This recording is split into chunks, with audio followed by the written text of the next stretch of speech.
ஒரு தெருவுக்கு ஒரு வீடு கட்டி கொடுக்கலான்னு 50 லட்ச ரூபா எடுத்துட்டு நான் கிளம்பினேன். ஒரு வீட்டுக்கு 1 லட்ச ரூபா வச்சு கட்டி கொடுக்கலான்னு. அங்கே போய் பார்த்த உடனே தான் தெரியுது தெருவுக்கு 50 வீடு விழுந்திருக்கு. ஒரு ஆளால் ஒன்றும் பண்ண முடியாதுன்னு நினச்சேன். பட் என்னால் முடிஞ்ச ஒரு 50 வீடு கட்டுறதுக்கு நான் ட்ரை பண்ணுறேன். அங்கே டெல்டாவில் ஒரு வாரம் இருக்கும்போதே நினச்சேன், சென்னைக்கு வந்து நம்மளால் முடிஞ்ச உதவிகள் வந்து நம்ம ஃப்ரெண்ட்ஸுக்கிட்ட கேட்கலான்னு நான் டிசைட் பண்ணேன். சென்னைக்கு வந்து மீடியா பீப்புள்கிட்டையும் என்னுடைய ஃப்ரெண்ட்ஸுக்கிட்டையும் எல்லாருக்கிட்டையும் டொனேஷன் கேட்டு கலெக்ட் பண்ணிகிட்டு இருக்கேன். அதே மாதிரி தான் பிஹைண்ட் வீட்டுக்கிட்ட ஒரு ஹெல்ப் கேட்டிருந்தேன். நீங்கள் மீடியாவில் இதை போடணும் சார், வேறு எந்தெந்த விஷயத்தையும் நம்ம ப்ரொமோட் பண்ணுறோம் சார். ரொம்ப கஷ்டப்பட்டுட்டு இருக்காங்க நிஜமாக. ஒரே ஒரு கொட்டாவில் உள்ளே போனீங்கன்னா எலி ஓடிட்டு இருக்கு, அங்கேயே 2 குழந்தைங்களை படுக்க வச்சுட்டு இருக்காங்க. இப்போ நான்லாம் நல்லா இருக்கேன், நான்லாம் காரில் வரேன், நான்லாம் சந்தோஷமாக இருக்கேன், எனக்கு இவ்வளோ கைத்தட்டல் கிடைக்குதுன்னா மக்கள் பணத்தால் மட்டும்தான் எனக்கு இதெல்லாம் கிடைக்குது. இந்த டைமில் நான் மக்களுக்கு திருப்பி பண்ணலாம் என்ன மாதிரி ஒரு துரோகி யாருமே இருக்க மாட்டாங்க. ஸோ என்னுடைய மனசாட்சிக்குள்ளே இந்த டைமில் தான் நம்ம மக்கள் மேலே இருக்கிற ஒரு அன்பையும் நம்ம தமிழ் மேலே இருக்கிற அந்த பற்றியும் நம்ம காமிக்கணும். ஸோ என்னால் முடிஞ்ச உதவி நான் செஞ்சுட்டு இருக்கேன். பிகைன் நோட்ஸ் நீங்களும் பண்ணணும்னு கேட்டேன். அவங்க உடனடியே இந்த பிகைன் நோட்ஸில் நம்ம ஃபண்ட் கலெக்ட் பண்ணலான்னு சொல்லிட்டு நான் 2 லட்ச ரூபா அவங்க கிட்ட கொடுக்குறேன் சார், நீங்கள் ஏதாவது ஹெல்ப் பண்ணுங்கன்னு கேட்டேன். உடனே 2.5 லட்ச ரூபா பிகைன் நோட்லேருந்து கொடுத்துருக்காங்க.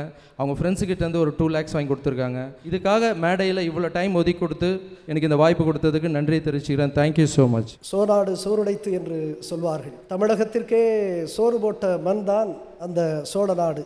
தஞ்சை, திருவாரூர், நாகப்பட்டினம், புதுக்கோட்டை போன்ற மாவட்டங்களில் கஜா புயலினுடைய கோர தாண்டவத்தை நாம் பார்த்திருக்கிறோம்.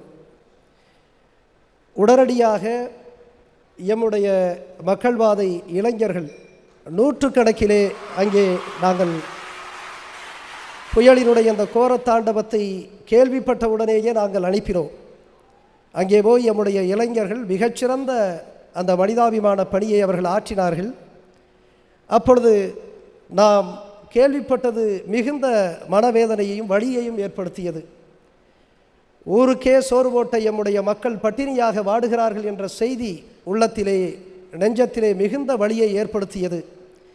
எனவே எங்களால் முடிந்த அளவிற்கு எவ்வளவு செய்ய முடியுமோ 100கணக்கிலே 1000கணக்கிலே எம்முடைய இளைஞர்கள் அந்த பகுதியிலே மிகச்சிறந்த அந்த நிவாரண மறுவாழ்வு பணிகளை அவர்கள் மேற்கொண்டார்கள்.